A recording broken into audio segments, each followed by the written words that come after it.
পদত্যাগ চাই, পদত্যাগ চাই। অর্থলোভী প্রধান শিক্ষককে পদত্যাগ চাই, পদত্যাগ চাই। নারী লোভী প্রধান শিক্ষককে পদত্যাগ চাই, পদত্যাগ চাই। অর্থলোভী প্রধান শিক্ষককে পদত্যাগ চাই, পদত্যাগ চাই। নারী লোভী প্রধান শিক্ষককে পদত্যাগ চাই, পদত্যাগ চাই। অর্থলোভী প্রধান শিক্ষককে পদত্যাগ চাই, পদত্যাগ চাই। আমরা কোন শিক্ষকের বিরুদ্ধে মানববন্ধন করে নাই। আমরা একজন ব্যক্তি, লোভী ব্যক্তি, যিনি শিক্ষকের মুখোশ পরে একদিন আমাদের এখানে কাজ করছে, তার বিরুদ্ধে আমাদের আন্দোলন।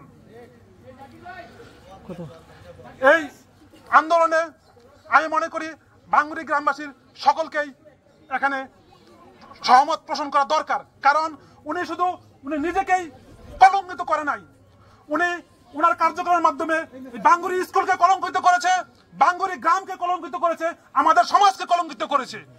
সুতরাং এই কলঙ্কের দায় আমরা কেন নেব? আমরা প্রতিবাদের মাধ্যমে প্রমাণ করে দিতে চাই যে এই কলঙ্কের মধ্যে আমরা কেউ জড়িত নয়। এই দায় উনার একার, এই দায় উনার ব্যক্তিগত, এটা কোন শিক্ষক সমাজের দায় নয়। আমরা এমন শিক্ষক সমাজকে, এই এমন শিক্ষককে আমরা ধিক্কার জানাই এবং প্রশাসনের প্রতি অনুরোধ থাকবে, আপনারা প্লিজ এই গ্রামবাসীর আর্তনাদের কথা শুনুন, গ্রামবাসীর চাওয়ার কথা গুরুত্ব দিয়ে তাকে অতি সত্বর পদত্যাগের ব্যবস্থা করুন। না হলে হয়তো ভবিষ্যতে আরো অনেক বড় ধরনের দুর্ঘটনা ঘটে যেতে পারে। তাই প্রশাসনকে অতি দ্রুত ব্যবস্থা নেওয়ার জন্য আমি অনুরোধ করছি সবাইকে। ম্যানেজিং কমিটির সদস্য হিসাবে আমি আমার অন্তঃস্থল থেকে কৃতজ্ঞতা জানাচ্ছি। আজ আমাদের এই ভাঙ্গুড়ি স্কুলে আজ ওনার এই এহেন কর্মকাণ্ডের উপরে ত্যক্ত বিরক্ত হয়ে আমাদের গ্রামের সব কৃতি সন্তানরা যারা আসতে পারে নাই, তারাও আমাদের সাথে ঐক্য প্রকাশ করেছে। তারাও আমাদেরকে আমাদের জনতা ব্যাংকের ম্যানেজার জনাব কাজী আমিনুল ইসলাম, ভাঙ্গুড়ি গ্রামবাসীর উদ্যোগে যে মানববন্ধন করা হয়েছে, তো আমরা সেই স্কুলের গৌরব নষ্ট করতে দেব না। আমরা আমিনুল স্কুলের মান এবং মাথা উঁচু রাখার জন্য সর্বজনীন কমিটির সদস্য আসলে আমাদের গ্রামের মুরব্বিয়ান 2011 সালে সেলিম সাহেব স্কুলে জয়েন করার পরে আমাদের স্কুলের যারা গ্রামের মুরব্বিয়ান, এই গ্রামের স্কুলের ম্যানেজিং কমিটির সদস্য ছিল, এরা সবাই আমাকে বলতো, কবির তুমি যার সাথে গেছো স্কুলের ম্যানেজিং করতে, উনি মানুষ ভালো না, উনি তোমাদের পেশা হালাইব, উনি খুব চোখ কান খোলা রেখে স্কুলে যাইও, উনি ভালো মানুষ না। কারণ আমরা ওনার সাথে পারি নাই, কারণ আমাদের ভাঙ্গুড়ি গ্রাম আসলে আদর্শ গ্রাম। আমাদের পূর্ব যারা ম্যানেজিং কমিটি ছিল তারা সবাই ভদ্র মানুষ, সে ভদ্র কারণে হেরার কাছে কেউ টিকে নাই, আসলে আমরাও টিকি নাই। আমার মতো ম্যানেজিং কমিটির সদস্য রানিং অবস্থা থাকেও আমি তাদের সন্ত্রাসের কাছে হামলা শিকার হয়েছি, আমি নিজে নিয়ে হামলা শিকার হয়েছি। দেবিদ্বারে থেকে পোলাহী নিয়ে আমাকে দৌড়া নিয়ে যাওয়া হয়েছে, আমি নিজে সাক্ষ্য প্রমাণ। আর আমার নিজের অর্থ টাকা আমি শিক্ষকের জন্য 30,000 টাকা চেয়ার বানানোর জন্য দিয়েছি আমরা কমিটি লোকেরা, সেই চেয়ার না বানিয়ে সে টাকা খেয়ে ফেলেছে। এই টাকার কথা বলার কারণে সে বলছে আমরা জানেন না আমাদের নারী কেলেঙ্কারিতে কত টাকা গেছে, সে নারী কেলেঙ্কারিতে আমার এই টাকা বহন করেছে। আমি বলবো গ্রামবাসীর কাছে, আমরা আদর্শ গ্রাম হিসাবে একটা আদর্শ ম্যানেজিং কমিটির সদস্য হিসাবে আমি আসি, কিন্তু আমি ওনার ল এন্ড অর্ডারের কাছে একদম নিশ্চুপ ছিলাম। আমরা আমাদের আবেগ, আমাদের অভিযোগ, আমাদের অবকাঠামোগত সিদ্ধান্ত, শিক্ষকদের ডিসিপ্লিন, এইগুলা নিয়ে আমরা কোনো কথা বলতে পারি নাই। উনি আমাদেরকে রাজনৈতিকভাবে হেনস্থা করার জন্য বিভিন্ন পর্যায়ে চেষ্টা করেছে। ওনার মদতপুষ্ট ক্যাডার বাহিনী দিয়ে আমাদেরকে বিভিন্ন রকম হুমকি দামকি দিয়েছে। উনি প্রায় সময় আমাদেরকে বলতো আমার কথায় স্কুল চলবে, আমার কথায় একটা রাজনৈতিক দল চলে, আপনারা কেন চলবেন না? আমরা আমাদের এই স্কুলকে রাজনীতির অনেক ঊর্ধ্বে রেখে আমরা এই স্কুলকে রাখতে চাইছি। আমরা চেয়েছি একটা অসাম্প্রদায়িক এবং অরাজনৈতিক প্রতিষ্ঠান গড়ে তুলতে। আমরা চেয়েছি কুমিল্লা জেলার মধ্যে শ্রেষ্ঠ স্কুল হিসেবে আমাদের স্কুলকে রূপান্তর করতে। কিন্তু উনি রাজনৈতিক হুমকি, রাজনৈতিক পাওয়ার খাটিয়ে আমাদের উপর যেই নিপীড়ন, আমাদের উপর মানসিক নির্যাতন চালিয়েছে। আমার এই স্কুলের বর্তমান শিক্ষক কামরুল ইসলাম ভুইয়া স্যার, উনি আমার কাছে অনেকবার কেঁদেছে, ওনার কেঁদেছে, কিন্তু আমার হৃদয়ে রক্তক্ষরণ হয়েছে। কারণ আমরা যখন ওনাকে প্রতিবাদ করি, উনি তখন বলে আমি আমার একটা দল চালাই, আমি একটা গ্রাম চালাই, আমি আমার মতো করে চলি, কেউ আমাকে থামাতে পারবে না। আপনি যদি কথা বলতে হয় এমপি সাহেবের সাথে কথা বলুন, আপনি যদি কথা বলতে হয় অমুক নেতার সাথে কথা বলুন, আপনি যদি কথা বলতে হয় আপনি জেলা নেতার সাথে কথা বলুন। ওনাদের ফোন ধরিয়ে দিত। এইভাবে আমাদেরকে ভয় সন্ত্রস্ত করে আমাদের শিক্ষকদের চোখের পানি ফেলে উনি এতদিন স্কুলে রাজত্ব করেছে, আমাদের গ্রামবাসীকে ভায়োলেট করেছে। আমাদের গ্রামের বিভিন্ন বয়োবৃদ্ধ লোকরা যখন ওনার কাছে বিভিন্ন পরামর্শ নিয়ে যেত উনি তাদেরকে অপমান করেছে। সেই অপমানের প্রতিবাদে আজকে আমরা রাস্তায় নেমেছি। আমাদের সেই প্রতিবাদ শেষ হবে না ততক্ষণ পর্যন্ত যতক্ষণ সেলিম সাহেব তার পদত্যাগ পত্র মাননীয় উপজেলা প্রশাসন মহোদয়ের কাছে জমা না দেয়। এবং কি আমি পাশাপাশি সেলিম এবং তার গংদেরকে বিচার চাইব। এখনো এই গংরা আমাদের গ্রামে বিরাজমান আছে, এখনো এই গংরা আমাদের মধ্যে হুমকি দামকি সৃষ্টি করার চেষ্টা করতেছে।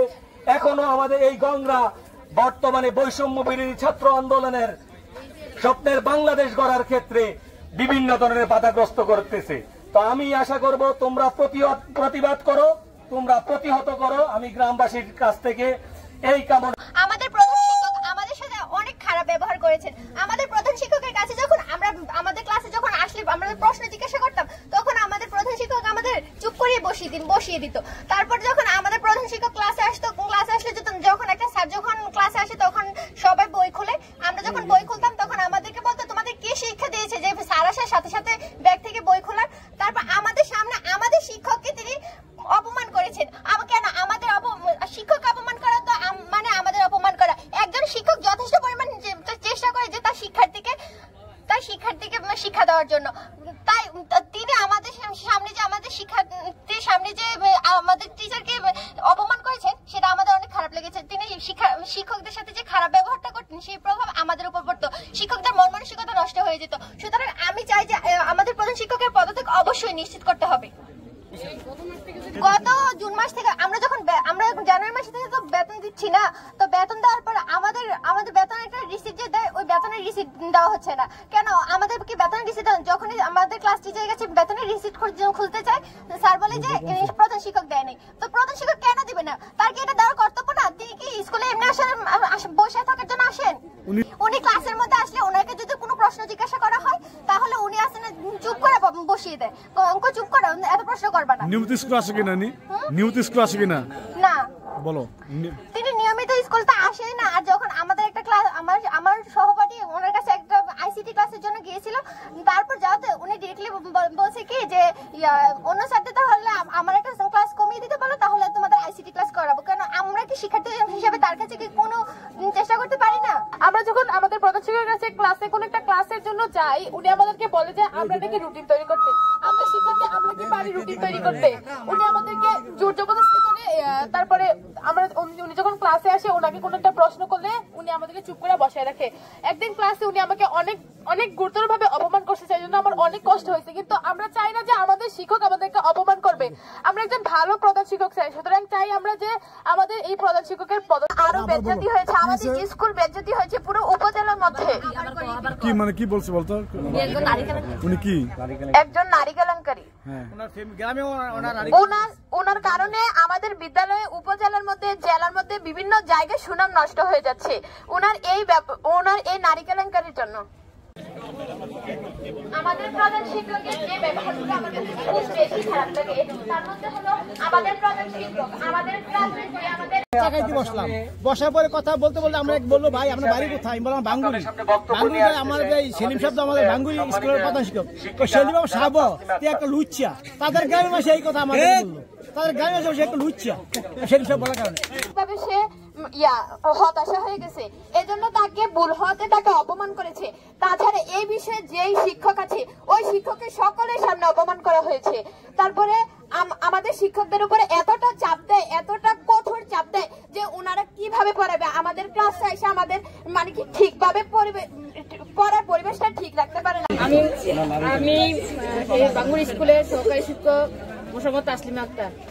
আমরা ওনার আতঙ্কে শুধু শ্রেণীকক্ষে না সর্বত্রই ওনার আতঙ্কে থাকি। উনি কখন কোন সময় কিভাবে আমাদেরকে হেনস্থা করবে এই ভয়ে আমরা প্রত্যেক দিন ক্লাসে আসার আগে বিদ্যালয়ে আসার আগে থেকে অন্তর কাঁপতে থাকে যে আমরা কিভাবে যে ওনার কাছে হেনস্থ হই। এমন সময় যায় শ্রেণীকক্ষে, এমন সময় যায় ওনার রুমে, এমন সময় যায় মাঠে, এমন সময় হয় শিক্ষার্থীর সামনে। তো এই ভয়ে আমরা থাকি, আমরা ওনার অধীনে কাজ করতে আর কখনোই সম্ভব হবে না বলে আমি বিশ্বাস করি। দুর্নীতির মধ্যে বলবো আমি আমার শিক্ষকদের যাদের শিক্ষক প্রতিনিধি আছে, কোনো প্রতিনিধিকে কোনো দিন এই পর্যন্ত আমি দেখি নাই মিটিংয়ে উনি উপস্থিত করতে। প্রতিনিধি ছাড়া উনি উপস্থিত মিটিং করেন। আরো রয়েছে উনি উচ্চতর গ্রেড নেওয়ার প্রাপ্তি শিক্ষকদেরকে টাকার বিনিময়ে কাগজপত্র ছাড় দিতেন না, যতক্ষণ পর্যন্ত টাকা না দিতেন। এমনকি টাকার পরেও সময় ক্ষেপণ করতেন। একজন শিক্ষক 1.5 বছর পরে, আমার টিআর শিক্ষক এবং পুরাতন শিক্ষক গীতারানী দাসকে উনি 1.5 বছর পরে ওনাকে কাগজপত্র উচ্চতর গ্রেডের জন্য কাগজপত্র দেন এবং তার কাছ থেকে 7,000 টাকা পিওনের মাধ্যমে নেন। এটা আমরা চাক্ষুষ প্রমাণিত, আমরা দেখেছি এটা চোখে। আমি সুতরাং চাই ওনার অধীনে প্রধান শিক্ষকের সবাই জড়ো